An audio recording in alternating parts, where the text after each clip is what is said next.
Justice Asif Saeed Khosa जी सरबराही में 5 रुकनी larger bench अॻूणे वज़ीर आज़म नवाज़ शरीफ़ संदसि ॿारनि नाठी कैप्टन रिटायर सफ़दर ऐं इसाक डार जी नज़रसानी वारी दरख़्वास्तुनि ते ॿुधणी कई। अॻूणे वज़ीर आज़म नवाज़ शरीफ़ तरफ़ां ख्वाजा हारिस, हसन हुसैन नवाज़, मरियम नवाज़, रिटायर कैप्टन सफ़दर तरफ़ां सलमान अकरम राजा ऐं इसाक डार तरफ़ां शाहिद हामिद वकील तौरु अदालत में पेश थी दलील ॾिना। अदालत नज़रसानी वारी दरख़्वास्तुनि ते वकीलनि जा दलील ॿुधण खां पोइ महफ़ूज़ कयल फ़ैसिलो ॿुधाईंदे शरीफ़ ख़ानदान ऐं इसाक डार जूं अपीलूं रद्द करे छॾियूं। अदालत 28 जुलाई वारे फ़ैसिले तहत नवाज़ शरीफ़ जी नाली बरक़रार रखंदे फ़ैसिलो ॿुधायो। अदालत मुख़्तसर फ़ैसिले में चयो त पानामा फ़ैसिले ख़िलाफ़ नज़रसानी दरख़्वास्तूं रद्द कयूं वञनि थियूं, जंहिंजो सबबु बाद में ॿुधायो वेंदो। केस जी ॿुधणी दौरान नवाज़ शरीफ़ जे ॿारनि जे वकील सलमान अकरम राजा दलील ॾींदे चयो त हू ख्वाजा हारिस जे दलीलनि जी मुकमल हिमायत कनि था।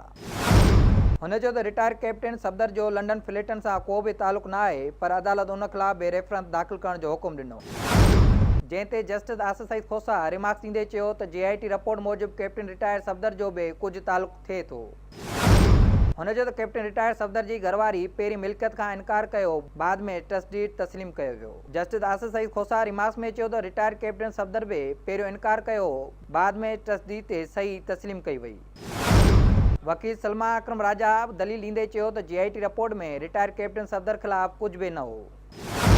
अदालत नवाज़ शरीफ़ संदसि ॿारनि ऐं ॿियनि वकीलनि जा दलील ॿुधण खां पोइ महफ़ूज़ कयल फ़ैसिलो ॿुधाईंदे समूरियूं नज़रसानी दरख़्वास्तूं रद्द कंदे 28 जुलाई वारो फ़ैसिलो बरक़रार रखी छॾियो। सुप्रीम कोर्ट 28 जुलाई ते पनामा केस जे फ़ैसिले में नवाज़ शरीफ़ खे नाअहल करार ॾींदे संदसि पुटनि न्याणी मरियम नवाज़, कैप्टन रिटायर सफ़दर ऐं इसाक डार ख़िलाफ़ रेफरेंस दाख़िल करण जो हुकुम ॾिनो।